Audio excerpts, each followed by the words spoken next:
Hello po sa lahat! Magandang buhay! Sa araw po ng Biyernes Santo po ngayon guys, at gawa po tayo ng isang content para sa ating pang long video.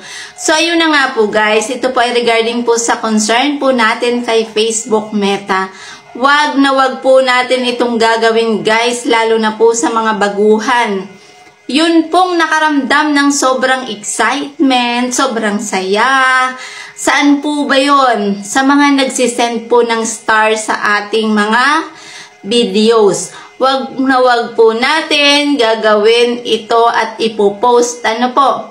Yun pong mga nagsisend po sa atin ng mga stars. At pupuntahan po natin ang kanilang mga profile. At i-screenshot po natin ang kanilang profile.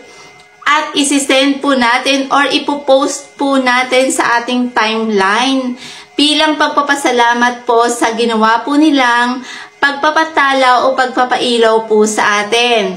Yes po, lalo na po sa mga baguhan. Syempre po, iniisip po natin bilang pasasalamat po sa kanila, ang pwede po nating ibalik po sa kanila ay ang i-post po sila sa ating timeline para po makapagpasalamat. No. Bilang isang content creator po, ay hindi po tayo ina-allowed ni Facebook Meta na i-screenshot po natin ang mga profile po ng bawat isa po sa mga naka-member po kay Facebook Meta. Hindi po yun pwede. No. Wag po natin gagawin iyan guys, dahil magkakaroon po tayo ng violations. Pwede po tayong magpasalamat, i-heart po natin yung kanilang comments, o magpasalamat po tayo sa kanila, mag-reply po tayo doon sa video na kung saan doon po sila nagbigay ng star. At ayun nga po, wag na wag pong gagawin na i-screenshot ang kanilang mga profile. Lalo na po, at wala din po silang pahintulot. Hindi po yan po pwede kay Facebook Meta. Dahil unang-una po, pag ganun po ang ginawa natin, para na po natin silang ipinopromote sa ating timeline, na hindi po pwede po yung kay Facebook Meta.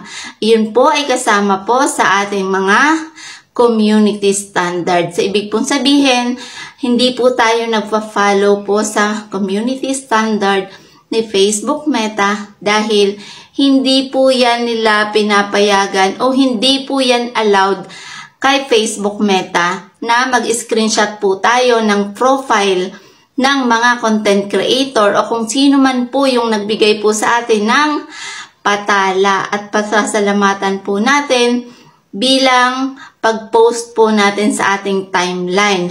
Kaya sa mga newbies po, wag na wag po natin po itong gagawin para hindi po tayo magka-violation.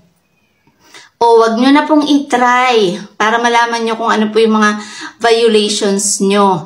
Ang mahalaga po, hindi tayo magkakaroon ng violation at mapanatili po natin ang ating mga profile ay maging recommendable. Ano po? Basta po magpasalamat po at mag-reply, mag-react po kayo sa kanilang comment kung saan po yung video na binigyan po tayo ng star. At wag na wag nyo po itong gagawin na i-post po sila sa ating mga timeline. Ano po? Sa mga newbies po, wag na wag po please. Wag na wag. Okay po? Bye-bye!